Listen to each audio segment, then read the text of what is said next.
Amen, amen, amen. Que là où vous êtes, je vous prierai d'acclamer d'abord le Seigneur dans votre maison, dans votre sanctuaire, dans votre église et des maisons. Acclamez le Seigneur, bénissez son nom. Frères et sœurs, je vous salue encore une fois dans le précieux nom de Jésus, notre Seigneur et Sauveur. Et ce matin, nous sommes encore dans la joie de nous retrouver dans la paix, dans la tranquillité et dans la grâce de Dieu. Je prie vraiment que la paix de Dieu soit dans votre cœur. Le monde peut être agité, mais que ton cœur ne soit pas agité. Le monde peut être troublé, mais que toi tu ne sois pas troublé. Le monde peut être en tempête, mais même du milieu de la tempête, le Seigneur te sortira plus que vainqueur, car il est avec toi. Nous allons aller dans la parole de Dieu ce matin. Nous sommes en train de parler, j'étais en train de parler sur un sujet important que nous avons commencé il y a quelque temps en arrière, et dont je vais entamer la troisième et la dernière partie aujourd'hui sur ce message que j'ai intitulé « Vaincre cette saison de crise » ou « Sortir vainqueur de la saison de crise ». Et nous avons là-dedans parlé du premier point qui était si vaste, intitulé « Apprendre des leçons de la saison ». Tu veux sortir d'une saison de crise, commence d'abord par apprendre ces leçons. Et dans la saison que nous traversons, il y en a eu et il y en a beaucoup qui s'ajoutent même. Mais le deuxième point que nous avons traité toujours dans ce sujet, c'était sur s'accrocher aux promesses de Dieu. Tu veux sortir vainqueur d'une saison de crise, premièrement, apprends des leçons. Tu veux sortir vainqueur d'une saison de crise, deuxièmement, accroche-toi aux promesses de Dieu. Les promesses de Dieu sont dans la Bible, sont dans sa parole. Peut-être tu as des promesses réma qui viennent directement, peut-être à travers une prophétie que Dieu t'a donnée, que Dieu a mentionné sur ta vie. Accroche-toi à cela. Même quand la mort commence à te menacer, toi déclare que Dieu, tu m'as promis. Je ne mourrai pas avant de voir la promesse de Dieu s'accomplir dans ma vie. Laisse-moi te dire et ouvrir une parenthèse ce matin. Tu ne mourras pas, tu vivras. Le Seigneur accomplira de grandes choses dans ta vie. C'est pourquoi ne crains pas, n'aie pas peur. Le Seigneur est avec toi. Covid-19 va passer et il ne va rien emporter de ta vie ni de ta famille. Tiens ferme, tiens fort à la promesse de l'Éternel. Troisième point ce matin que nous voulons décortiquer, nous allons parler sur marcher selon les conseils de la sagesse. Premier point, apprends des leçons. Deuxième point, accroche-toi aux promesses de Dieu. Troisième et dernier point, si tu veux sortir vainqueur d'une saison de crise, quelle qu'elle soit, marche selon les conseils de la sagesse. Alléluia. Oh, gloire au Seigneur. J'aimerais que nous lisions rapidement notre premier texte dans les livres des Proverbes. Proverbes, nous lirons au chapitre 8e. Nous allons lire à partir du verset 10 jusqu'au verset 14. Et nous allons sauter pour aller lire le verset 34 et jusqu'au verset 36. Proverbe 8, 10 à 14. Et la Bible déclare: préférez mes instructions à l'argent et la science à l'or le plus précieux. Car la sagesse vaut mieux que les perles. Elle a plus de valeur que tous les objets de prix. Moi, la sagesse, j'ai pour demeure le discernement. Notez bien, il dit, moi, la sagesse, j'ai pour demeure le discernement. Et je possède la science et de la réflexion. La crainte de l'Éternel, c'est la haine du mal. L'arrogance et l'orgueil, la voix du mal. Et la bouche perverse, voilà ce que je hais. Verset 14, enfin, il dit, le conseil et le succès m'appartiennent. Notez bien, le conseil et le succès m'appartiennent, dit la sagesse personnifiée. Il dit, je suis l'intelligence, la force est à moi. Gloire à notre Dieu. Nous sautons, nous allons au verset 34. Heureux l'homme qui m'écoute. Heureux l'homme qui m'écoute, qui veille chaque jour à mes portes et qui en garde les poteaux. Car celui qui me trouve a trouvé la vie, et il obtient la faveur de l'Éternel. Verset 36, il dit, mais celui qui pêche contre moi, dit la sagesse, celui qui pêche contre moi nuit à son âme. Tous ceux qui me haïssent aiment la mort. Tous ceux qui me haïssent aiment la mort. Verset 37. Ah, c'est jusqu'au verset 36. Il dit, mais celui qui pêche contre moi nuit à son âme.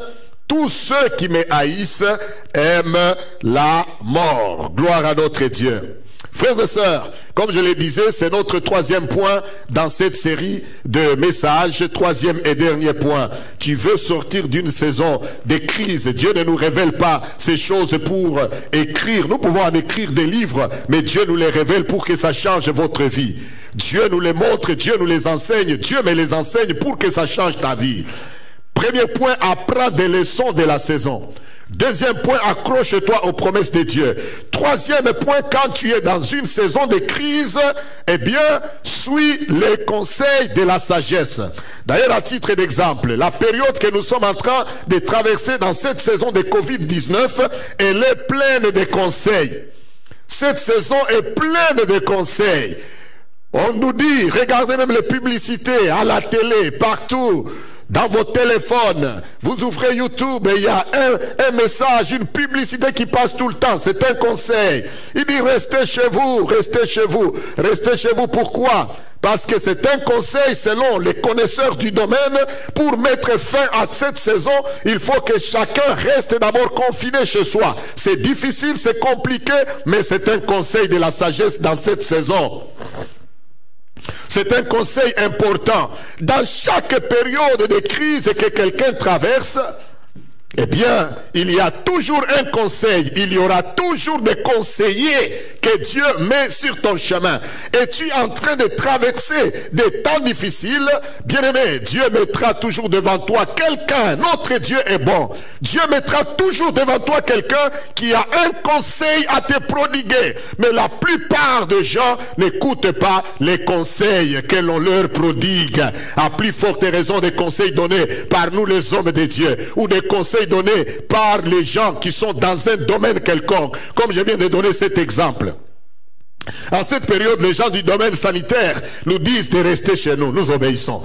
Ils nous disent de laver les mains à chaque moment pour ne pas attraper les virus, nous obéissons. Si toi tu fais la tête, même si tu t'es dit que non, moi, Dieu est avec moi, moi le Seigneur me protège, mais ce qu'on donne comme conseil là, ce n'est pas contre la parole de Dieu. Lave tes mains, reste chez toi, eh bien, pour que cela puisse t'épargner. Gloire à Dieu. Si nous obéissons, c'est bien. Mais il y a plus que ça. Parce que nous voulons sortir de la saison des crises. Il y a plus que ça. Dans tout ce que nous faisons, dans tout ce que tu traverses comme période, moment difficile, moment de crise, laisse-moi te dire, notre Dieu n'est pas un Père irresponsable. Notre Dieu placera toujours sur ton chemin quelqu'un qui peut te prodiguer un conseil qui va t'aider à sortir de la crise. Mais le plus grand des problèmes des gens, c'est que nombreux aujourd'hui, ils n'écoutent rien de ce qu'on leur donne comme conseil. Et comme je l'ai dit toujours, les conseils par excellence, c'est la parole de Dieu. Alléluia. Et les conseillers par excellence, c'est nous, ses serviteurs.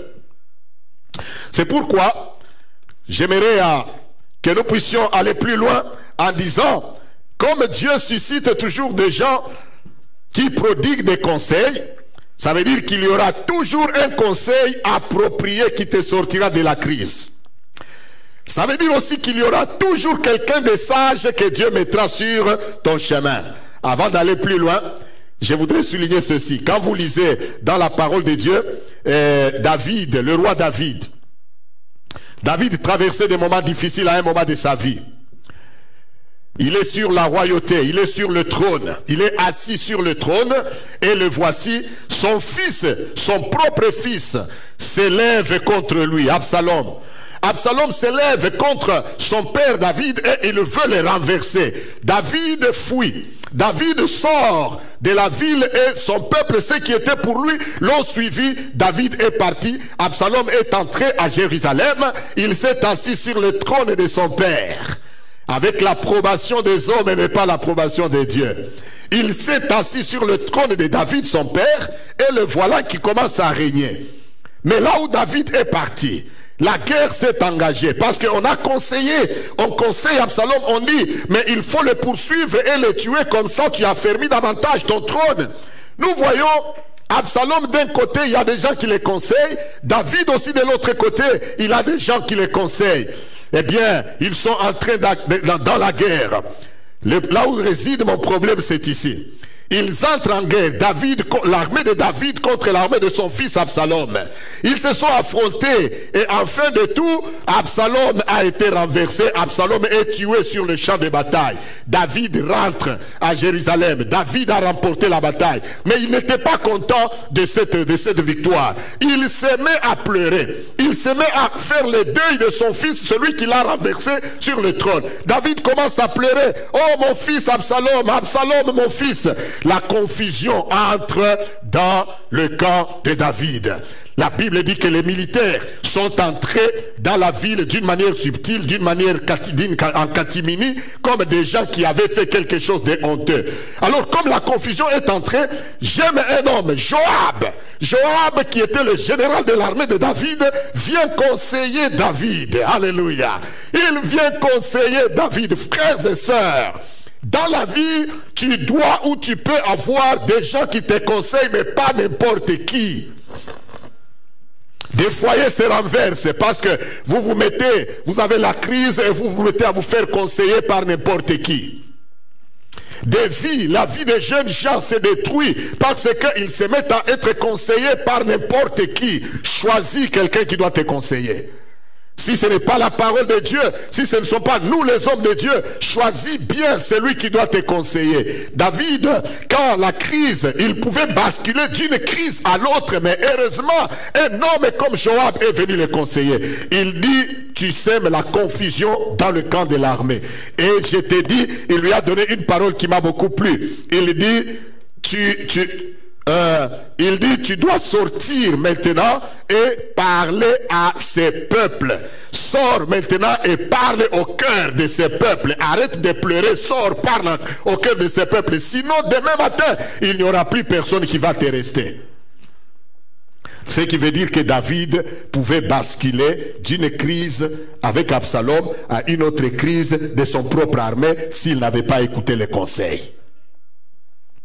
Mais gloire soit rendue à Dieu parce qu'il a écouté les conseils de Joab. David est sorti et il est allé parler à son armée et la situation s'est calmée. La Bible, la parole de Dieu, elle est pleine de conseils. Si je vais prendre un autre exemple, l'exemple d'une fille comme Ruth, c'est parce qu'elle a suivi. Elle n'a pas suivi que Naomi de Moab jusqu'à Bethléem, mais arrivée même à Bethléem, elle pouvait basculer de crise en crise. Elle venait de perdre son mari, mais elle pouvait arriver à Moab et commencer à souffrir si elle n'a pas suivi les conseils de sa belle-mère. Mais sa belle-mère la conseille. Il dit, Ruth, je te donne un conseil, reste dans le champ où tu es.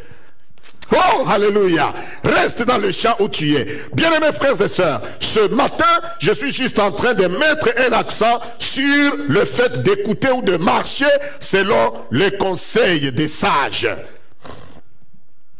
De marcher selon les conseils de la sagesse.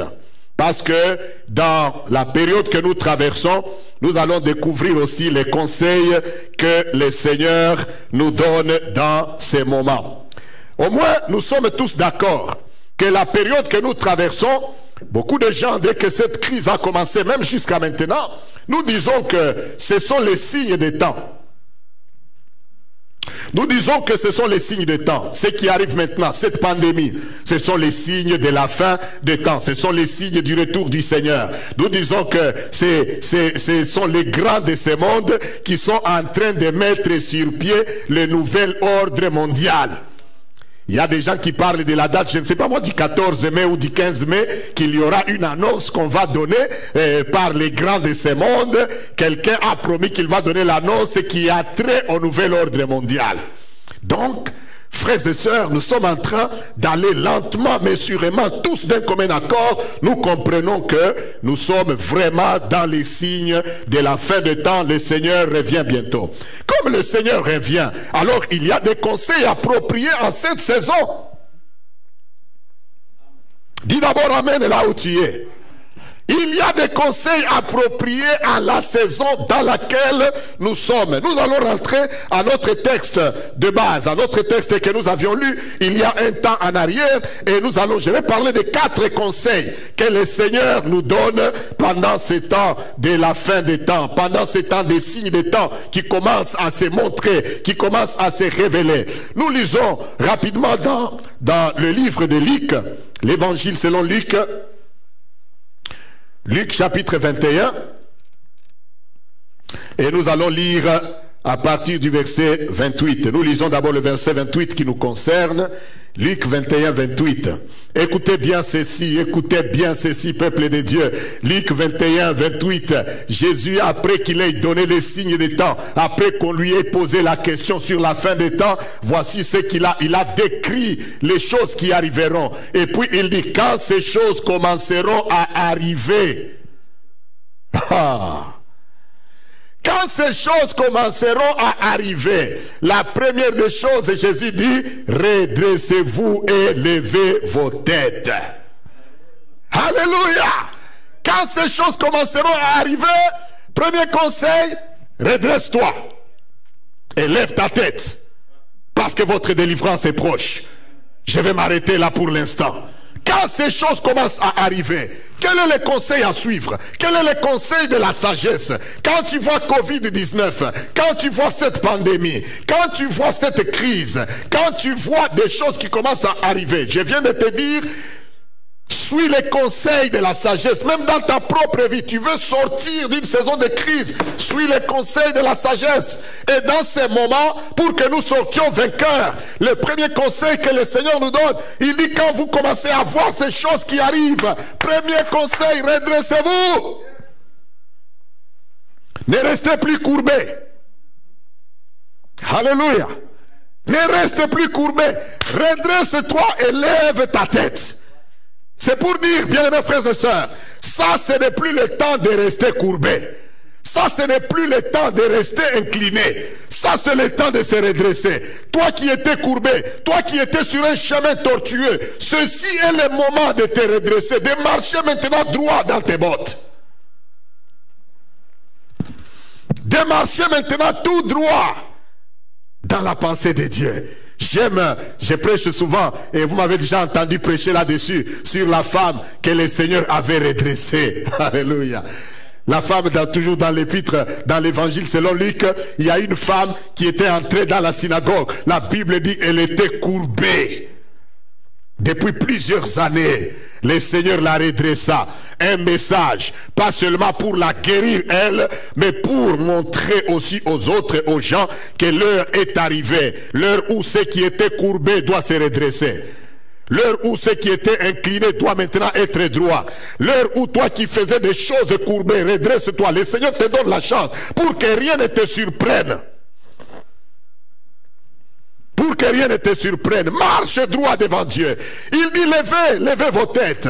J'aimerais rapidement qu'on me donne, si nous pouvons lire, si tu peux, même toi-même aller, lisons d'abord Ésaïe 60, le premier et le deuxième verset. Rapidement, Ésaïe 60, le premier et le deuxième verset. Écoutez un peu ce que la Bible dit, si nous le pouvons. La Bible dit dans Ésaïe 60, le premier verset, vous connaissez cette écriture, cette parole d'écriture, versets 1 et 2. Il dit, lève-toi, sois éclairé, car ta lumière arrive. Lève-toi, sois éclairé, car ta lumière arrive. Et la gloire de l'Éternel s'élève sur toi. Verset 2. Voici les ténèbres couvrent la terre et l'obscurité le peuple. Mais sur toi, l'Éternel s'élève. Sur toi, sa gloire apparaît. Suivez bien maintenant la liaison entre ce que nous venons de dire, de se redresser, et ce passage. C'est que le Seigneur ne s'élève que pour les gens qui se sont levés. Oh, quelqu'un dit un bon amen. Le Seigneur ne peut s'élever sur ta vie que si toi tu t'élèves. C'est pourquoi il dit, redressez-vous. Il dit, l'Éternel se lève. Mais avant de dire l'Éternel se lève, avant que sa gloire apparaisse, il a d'abord dit, lève-toi et brille. Oh, j'aimerais te le proclamer ce matin, mon frère, ma soeur. Lève-toi et brille. Lève-toi, commence à briller. La Bible dit, nous sommes la lumière du monde. Nous ne sommes pas les ténèbres qui doivent ajouter à ces ténèbres des gens dans ce monde. Nous sommes la lumière du monde. Lève-toi et brille là où tu es. Commence à briller, parce que nous entrons dans la phase où le Seigneur veut voir qui brille dans ce monde et qui brilleront dans le monde à venir. Il dit, dès que ces choses commencent à venir, redressez-vous. C'est comme ça que nous verrons la gloire de Dieu apparaître, si nous sommes redressés et si nous sommes debout. Bien-aimés, ça c'est très important. En d'autres termes, ceci n'est plus le moment de vivre courbé. Les gens trichent, tu triches avec eux. Les gens mentent, tu mens avec eux. Les gens volent, tu voles avec eux. Les gens trompent, tu trompes avec eux. Non. Les gens se suivent dans l'impudicité et l'adultère, tu les fais avec eux. Non. C'est le temps de se redresser. De marcher droit, de marcher dans la sanctification. Ce n'est pas moi qui le dis, c'est Jésus, nous l'avons lu. Il dit, dès que ces choses commenceront à arriver, la première des choses, faites quoi? Redressez-vous, levez vos têtes. Oh, j'aime cette parole. Première des choses, je me lève, je me redresse, je lève ma tête. Deuxième chose, si nous continuons toujours dans Luc 21, à partir du verset 34, là où nous étions, notez bien, si tu écris ce message, écris très bien. La première des choses, redresse-toi. Deuxième chose, deuxième conseil. Au verset 34, il dit, prenez garde à vous-même. Oh là là. Prenez garde à vous-même. Donc, premier conseil du Seigneur, conseil de sagesse, conseil de la saison, redresse-toi. Deuxième conseil de la saison, prenez garde à vous-même. Frères et sœurs, c'est le deuxième conseil du Seigneur de sagesse dans cette période. J'aime ici le terme à vous-même. J'aime ici le terme à vous-même. Prenez garde à vous-même. Vous savez, il y a un temps où nous devons apprendre à prendre soin de nous-mêmes. Waouh! Laisse-moi te dire. Vous savez, même le fait que les églises sont fermées, même nous les bergers, nous les pasteurs, les bishops, les docteurs, les apôtres, tous, pour la plupart des pays, nous sommes coincés, enfermés dans des maisons. Vous savez c'est quoi le message? Le message n'est pas seulement Covid-19. Le message veut aussi que Dieu veut que tu saches et que tu apprennes aussi pendant ce temps à prendre soin de toi-même. Dieu veut que tu apprennes à prendre soin de toi-même. Comme je le disais au début, pendant ce temps, on peut te donner les conseils concernant Covid-19. Laver tes mains, ne pas sortir, etc. Porter les masques, porter ceci. Tout ça c'est très bien, tu les observes, tu prends soin de toi-même. Mais le même conseil, le Seigneur nous le donne aussi spirituellement. Il dit, quand vous voyez ces choses, premièrement, redressez-vous. Deuxièmement, prenez soin de vous-même. Ici, je ne parle pas de prendre soin de soi-même d'une manière physique, d'une manière sanitaire, mais prendre soin de soi-même aussi d'une manière spirituelle. Le temps que nous traversons, bien-aimés, prends soin de ta foi, prends soin de ta vie spirituelle, prends soin de la crainte de Dieu, de la présence de Dieu dans ta vie. Parce que les gens qui doivent te paître sont tous coincés. Il n'y a pas de gens, il n'y a pas de peuple, il n'y a pas de pasteurs qui visitent les serviteurs aujourd'hui ou les gens. C'est pour dire que le Seigneur nous donne une brèche où nous apprenons à prendre aussi soin de nous-mêmes. Pour dire que quand il n'y aura plus de gens qui prêchent, qui te prêchera? Quand il n'y aura plus de gens qui te visitent, qui va te visiter? Prends soin de toi-même. Quand il n'y a plus de gens qui peuvent t'imposer les mains, qui peuvent imposer les mains à tes enfants, qui va leur imposer les mains? Quand il n'y a plus de gens pour venir chasser les démons dans ta maison, qui va venir le faire? Vas-tu laisser ta maison, les diables prendre soin et prendre ta maison en otage? Vas-tu laisser les sorciers faire de ta maison une caverne de voleurs? Ou bien maintenant c'est le temps que Dieu te donne où tu peux prendre soin de toi-même. Prenez garde à vous-même. De crainte que vos cœurs ne s'apaisantissent par les excès du manger et du boire et par les soucis de la vie, et que ce jour ne vienne sur vous à l'improviste. Frères et sœurs, tout est fermé pour que nous apprenions à prendre soin de nous-mêmes. Les églises sont fermées pour que les chrétiens, les fidèles en ce temps de la fin, apprennent à prendre aussi soin d'eux-mêmes. Apprends à lire ta parole aussi de toi-même, la parole de Dieu de toi-même. Apprends à grandir dans la maturité de toi-même. Tu te redresses, tu prends soin de toi-même. La troisième des choses, alléluia, comme je disais, c'est la dernière partie de notre série. La troisième des choses, le Seigneur donne ses conseils que quand vous voyez toutes ces choses commencer à arriver, redressez-vous, élevez vos têtes. Et j'ai dit que la gloire de Dieu ne peut pas venir si nous ne nous redressons pas. Nous ne levons pas nos têtes. La deuxième des choses, nous prenons garde à nous-mêmes. Ça veut dire nous nous observons nous-mêmes. Il n'y a plus personne pendant cette période. Nous ne savons pas combien de temps ça va durer, combien de temps ça va prendre. Il n'y a pas de gens, des pasteurs pour nous paître, pour nous montrer la voie. C'est vrai, nous le faisons du haut de la chair, mais nous ne le savons plus le faire physiquement. Nous ne savons pas combien de temps cela va prendre pour t'imposer la main, pour te mettre l'huile, pour chasser les démons qui te tourmentent, pour t'écouter nous expliquer un songe, pour t'entendre nous dire la menace sur laquelle tu es. Prends garde à toi-même. Le Seigneur est avec toi et il le fera. Alléluia. Troisième conseil, il dit, nous continuons au verset 36, 35 de la même parole d'écriture, après 34, il dit, car il viendra comme un filet sur tous ceux qui habitent sur la face de toute la terre. 36. Veillez donc et priez. Alléluia. Il dit, veillez donc, troisième conseil, veillez donc et priez en tout temps. Veillez et priez en tout temps, afin que vous ayez la force d'échapper à toutes ces choses qui arriveront et de paraître debout devant le Fils de l'homme. Quand tu traverses un temps de crise, même un temps semblable à celui-ci, en plus de te redresser, de rester debout, en plus de prendre soin de toi-même, la troisième chose, veille et prie. Dans le veiller et prier, il y a deux objectifs. Il dit premièrement, vous allez avoir la force d'échapper à toutes ces choses. Deuxièmement, il dit, vous allez paraître debout devant le Fils de l'homme. Oh, que Dieu nous aide. Que Dieu nous aide. Bien-aimés, en dehors de ces deux objectifs, quoi d'autre encore? La force d'échapper à tout ce que nous traversons, tout ce que le monde traverse. Deuxièmement, paraître debout devant le Seigneur. Parce qu'il a déjà dit, redressez-vous, frères et sœurs. Le temps que nous traversons demande que nous soyons redressés. Le temps que nous traversons demande que nous prenions garde à nous-mêmes. Le temps que nous traversons demande que nous puissions veiller et prier en tout temps. Il y a des gens qui, en cette période de confinement, ils ont même oublié la prière.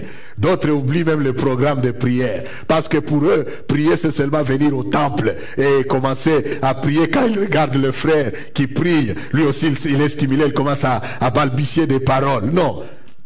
Le Seigneur dit prier, veiller et prier en tout temps. L'objectif de veiller et prier, je le répète, c'est premièrement pour avoir la force d'échapper à ce temps que nous traversons. Ça veut dire que nous n'allons pas traverser ce temps par un autre moyen si ce n'est par la force qui vient de la prière. La prière. Si toi tu négliges la prière, d'ailleurs en ce temps, c'est le moment où le Seigneur veut te voir persévérer dans la prière personnelle. Parce que tu as maintenant beaucoup de temps chez toi à la maison. Mais même 30 minutes de côté, même 1 heure de côté pour prier. Tu ne sais pas ce qui vient. Tu ne sais pas ce qui va suivre. Veillez et priez pour avoir la force d'échapper à toutes ces choses. Et deuxièmement, pour paraître debout devant le Fils de Dieu. Veillez et priez. Très important.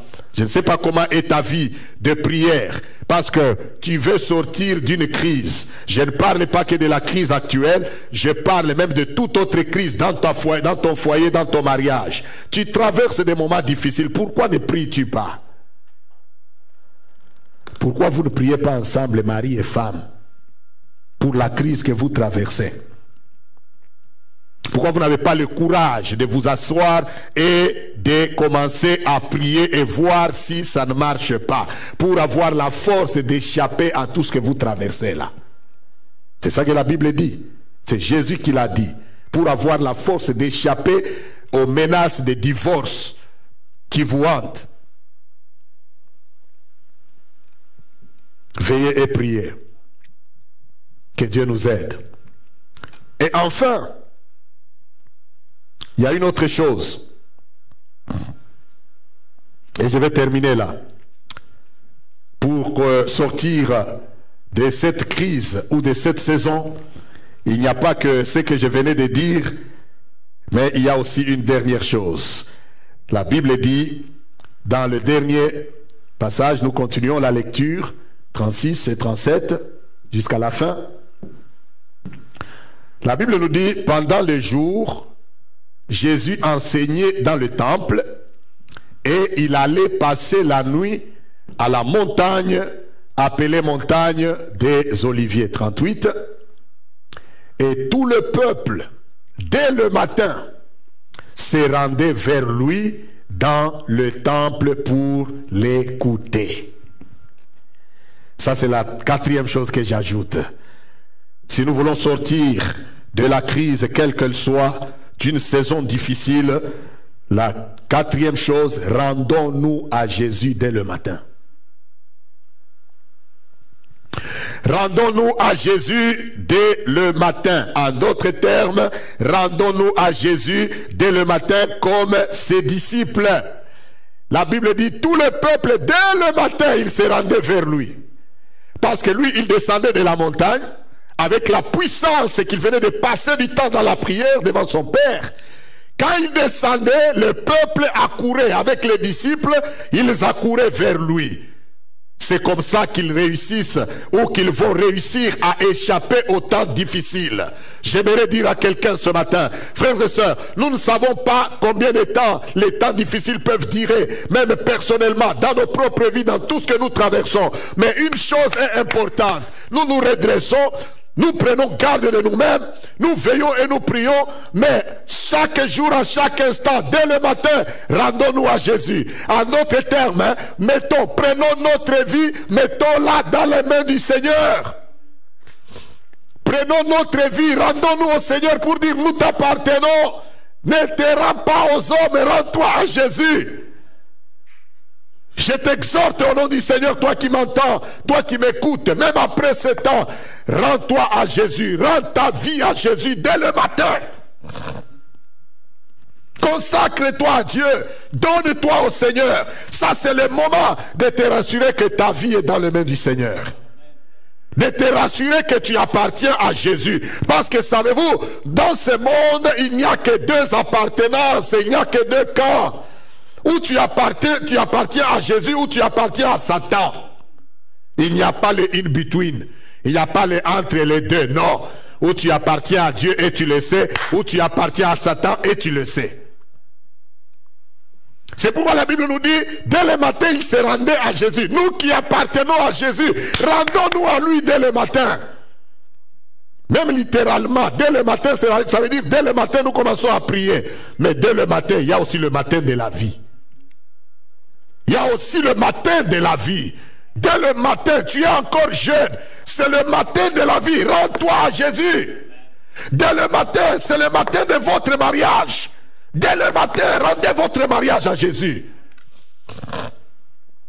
Dès le matin du travail, tu viens de commencer un boulot. Rends-toi à Jésus dès le matin de ce travail. Dès le matin de votre relation.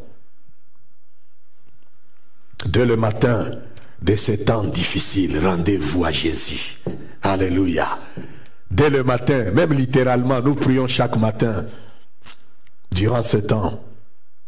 Mais dès le matin, la genèse des choses, devant toi, Jésus. Bien-aimés, ces choses, Dieu ne nous les montre pas pour rien, mais il nous les donne pour que nous puissions les mettre d'application. Tu traverses une saison de crise, premièrement, apprends les leçons. Deuxièmement, accroche-toi aux promesses de Dieu. Et troisièmement, marche selon les conseils de la sagesse ou selon les conseils appropriés dans le temps que tu traverses. Et dans ces moments que nous traversons, je nous ai donné les conseils que le Seigneur a donnés pour des temps de la fin, parce que nous sommes tous d'accord que ce qui se passe, ce sont les signes des temps. Redressons-nous, redressons nos têtes, prenons garde à nous-mêmes, veillons et priez, et dès le matin, rendons-nous à Jésus. Que le Seigneur bénisse sa parole et que le Seigneur te garde et te protège. Amen. Nous baissons nos têtes dans la prière. Merci Seigneur. Là où vous êtes, baissez votre tête dans la prière. J'aimerais que vous priez, que nous prions ensemble ce matin. Seigneur, donne-nous la force d'échapper à toutes ces choses et de nous retrouver debout devant toi, notre Seigneur, comme nous l'avons lu ce matin, comme nous venions de les lire. Seigneur, donne-nous la force, n'est-ce pas, d'échapper à toutes ces choses. Je ne parle pas que de Covid-19, ce n'est pas l'unique crise qu'il y a. Même si tu traverses en ce moment une saison difficile de ton foyer, de ton mariage, de ta vie, de ton travail, de ta santé, de tes relations dans ta famille, demande à Dieu de te donner la force d'échapper et de paraître debout devant lui. Élevons nos voix, prions le Seigneur ensemble. Notre Père et notre Dieu, ce matin, Seigneur, nous te disons merci pour ta parole. Nous te rendons gloire, honneur, puissance et louange. Et je te confie, ô Dieu fidèle, ces bien-aimés, frères et sœurs, partout où ils sont, dans leur maison, dans leur église des maisons. Tu nous as parlé, Seigneur. Tu veux que nous marchions selon les conseils de la sagesse. Dans chaque domaine de la vie, toi tu donnes un conseil. Toi tu pourvois. Tu permets qu'il y ait des conseillers autour de mon frère, autour de ma soeur. Parmi eux, il peut y avoir des faux. Parmi eux, il peut y avoir des mauvais. Mais parmi eux, il peut y avoir aussi des bons. Seigneur, le meilleur conseil par excellence, c'est ta parole. C'est pourquoi ce matin, je prie, ô Dieu fidèle, pour moi-même, pour mes frères et mes sœurs. Tu nous as donné les conseils appropriés en ces temps. Nous voulons être, ô Dieu fidèle, des hommes et des femmes, une église debout, des hommes qui se redressent, afin que ta gloire, ô Dieu fidèle, apparaisse. Oh Dieu de gloire, aide mon frère et ma sœur à veiller et à prier. Aide chacun de nous à prendre garde de lui-même. Aide chacun de nous, oh Dieu, à se présenter devant toi dès le matin. Au nom de Jésus de Nazareth, dès le matin de la vie, dès le matin du projet, dès le matin, oh Dieu fidèle, Seigneur Dieu de gloire, dès sa santé, dès le matin de son mariage, dès le matin, oh Dieu, de son voyage, dès le matin de sa relation. Aide-nous, oh Dieu fidèle, afin que nous paraissions debout et que nous ayons la force d'échapper à tout ce qui se passe actuellement. Merci Père de nous avoir donné pendant cette période, ô Dieu fidèle, Seigneur, ta parole, et de nous avoir enseigné ces choses. Ma prière élevée de mon cœur et que ta main puissante soit sur tout un chacun de nous. Au nom de Jésus, notre Seigneur et Sauveur, nous t'avons ainsi prié avec action de grâce. Bénis chaque famille, ô Dieu fidèle, dans cette assemblée, de partout, ô Dieu fidèle, où l'on nous suit, de partout où l'on a célébré ces cultes avec nous. Je parle bénédiction de l'Éternel au nom de Jésus. Je déclare la protection du Dieu vivant au nom de Jésus. Je déclare que tu ne mourras pas, tu vivras. Au nom puissant de Jésus, le Seigneur te redresse, le Seigneur te relève, le Seigneur te donne la force d'échapper à toutes ces choses. Le Seigneur te protège par son sang précieux et tu es plus que vainqueur par celui qui t'a aimé. Redresse-toi. Redresse-toi et lève ta tête parce que le Seigneur est avec toi. Tu es béni de l'Éternel. Au nom de Jésus, notre Seigneur et Sauveur, que nous avons ainsi prié avec action de grâce. Maintenant, chers frères et sœurs, que l'amour de Dieu notre Père, la grâce de Jésus-Christ et la communion du Saint-Esprit soient avec vous aujourd'hui et pour toujours. Que le Seigneur te bénisse, que le Seigneur te garde, qu'il écrase sous tes pieds tous tes ennemis et qu'il redresse ta tête. Je déclare qu'il te soutient, il te protège et il te donne la victoire. Tu es béni de l'Éternel et tout ce que tu entretiens, tout ce que tu entreprends réussit au nom puissant de Jésus, car le Seigneur est avec toi. Merci Seigneur. Soyez bénis de l'Éternel au nom de Jésus notre Sauveur. Amen, amen. Amen. Jusque rapidement, toutes nos annonces sont là devant vous. Nous rappelons la prière du matin. Nous continuons dès 5 heures du matin, nous nous connectons. Mais j'aimerais aussi nous annoncer que le dimanche prochain, nous aurons, c'est le premier dimanche du mois de mai, nous aurons notre Sainte Seine comme nous l'avons fait le jour de la Pâque. Nous le ferons dans la même formule. Donc apprêtez-vous, préparez les éléments nécessaires. Nous aurons Sainte Seine le dimanche qui vient. Après ce temps, notre adresse email de nos finances défile ou passe devant vous ou affichée devant vous.